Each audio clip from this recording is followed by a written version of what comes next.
I had heard the stories about Hell Hotel, but I never believed them. They were nothing more than urban legends, tales told around campfires to scare children into behaving well. But as I stood outside the decrepit building, staring up at the flickering light of my own headlights illuminating the overgrown trees surrounding me, I couldn't shake the feeling that something was wrong. The path leading up to the old inn was barely visible through the thick underbrush, and even the road sign marking the entrance appeared weather-worn and worn down by time itself.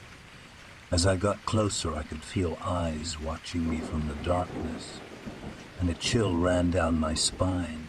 But still, I ignored the warnings and kept driving until I reached the front door. It took some effort to force open the rusty hinge, and as soon as I stepped inside, I knew that I shouldn't have come here. The air smelled of dampness and decay, and every breath felt heavy with a sense of impending doom. Nonetheless, I soldiered on, determined to see if these so-called ghost stories held any truth. As I ascended the creaky wooden steps, I noticed strange things scattered throughout the lobby. Dusty objects from another era, such as typewriters and rotary phones, all covered in cobwebs. Even though they seemed outdated and obsolete, there was something unsettling about them, like they might spring back to life any moment now and reveal their true nature. I made my way to the reception desk, where I found a key waiting for me with my name written on it. It looked ancient and rusted and yet strangely alluring at the same time, promising secrets and adventures beyond imagination. But little did I know how true those promises would turn out to be. Without further hesitation, I grabbed the key and began exploring the dark hallways, trying not to think too hard about what kind of creatures may be lurking in the shadows. Every step echoed loudly through the deserted corridors, making my heart race faster with each passing second. My hand trembled as I inserted and slowly pushed the door open. To my shock, I saw 4 figures standing in the corner, looking straight at me with empty eye sockets that glowed with an otherworldly light. Their faces twisted in agony, frozen forever in their final moments of despair. Goosebumps spread across my body, and I tried to take a step back, only to realize that I was already against the wall, unable to escape. My mind raced, wondering what kind of forces had trapped me in this cursed space. And then I heard whispers, soft and gentle at first, coming from everywhere and nowhere at once. They grew louder until I could make out individual voices pleading for mercy, begging for release from whatever nightmare had imprisoned them here. Suddenly my vision blurred, and I saw myself lying next to the hotel bed, surrounded by the ghosts of former guests who whispered words of warning that I didn't quite grasp. Fear consumed me as I realized that I wasn't alone in this place. Instead, I shared my space with restless souls seeking peace and solace in the afterlife. In that moment, I wanted nothing more than to leave behind everything and everyone in search of normalcy and safety. Desperate to break free from the supernatural hold on my consciousness, I jolted upright in the bed, panting heavily. Reality slowly came crashing back into focus, but the memories of Hell Hotel refused to fade away. With sweat trickling down my forehead, I quickly packed my belongings and rushed towards the exit, knowing that any delay could mean certain death. Outside, the moon shone bright, casting eerie shadows along the winding pathway that led towards salvation. But just before I could reach my vehicle, a cold breeze sent a chill down my spine. It grew stronger, turning into a raging tornado that swallowed up everything in its path, including me. For what seemed like hours, I tumbled through the darkness, spinning and spiraling without direction or purpose. And then suddenly, I landed with a thud in the middle of a field several miles away.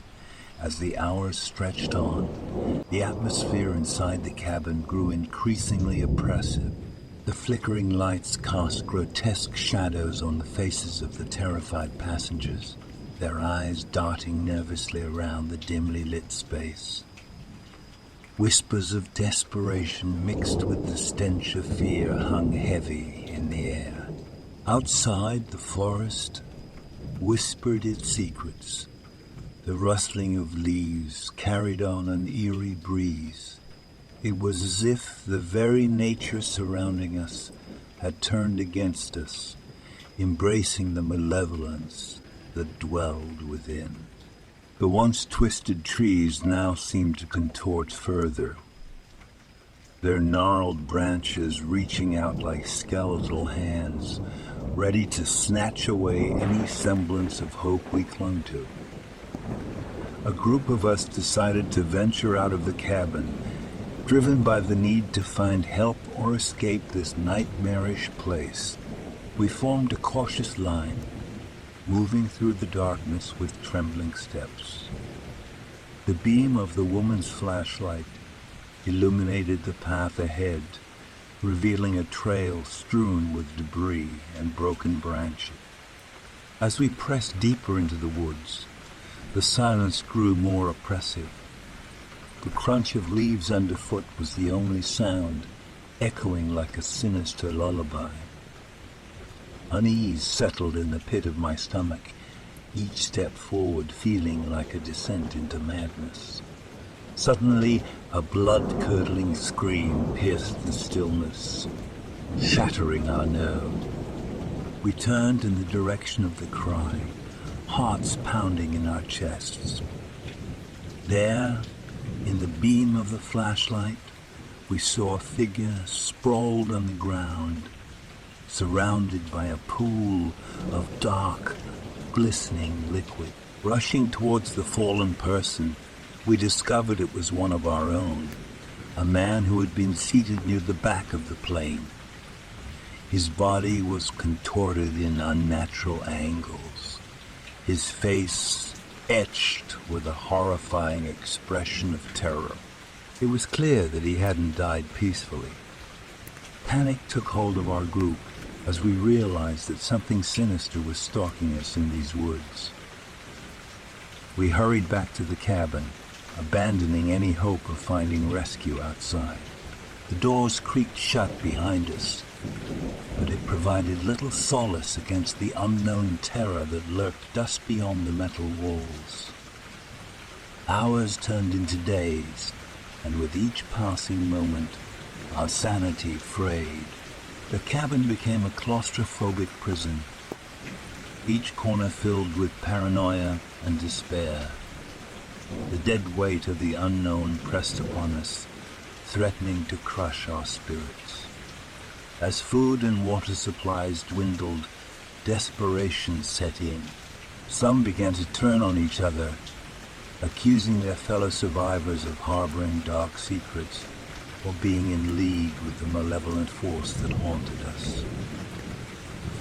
The sense of camaraderie and unity we once shared dissolved into a toxic blend of suspicion and fear.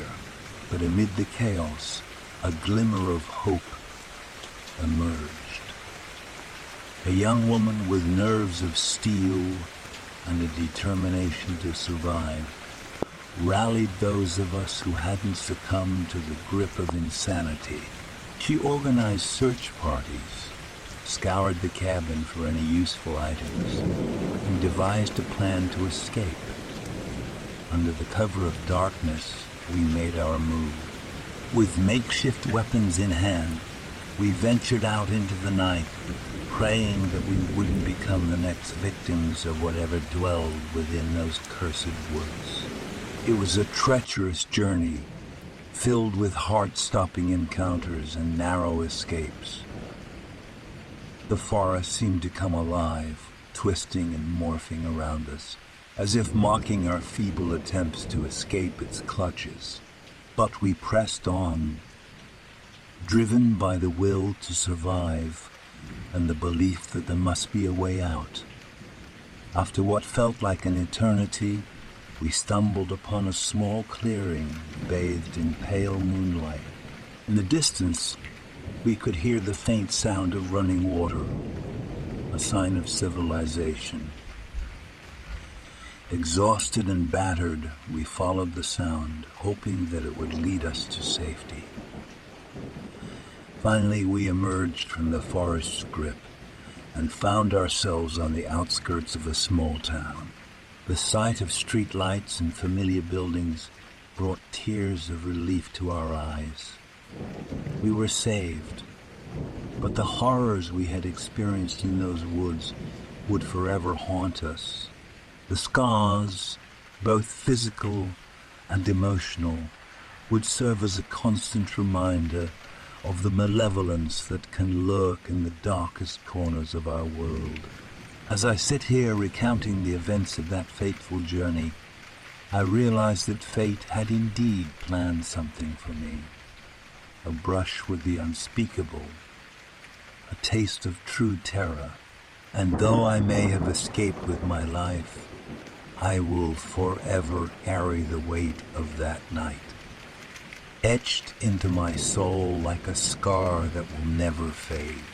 For just $3 a month, you can have your name featured in my YouTube videos and descriptions. Not only will you be supporting my channel, but you'll also be immortalized in the credits of my content. If you're looking for something a bit more personalized, consider becoming a $25 a month patron. I'll voice your stories and bring them to life on my channel. Create a special drawing just for you, or even write a unique story tailored to your interests. So don't hesitate. Join my Patreon community today and help me keep the spooky stories coming. And remember, together we can save each other from the YouTube algorithm. Thank you for your support.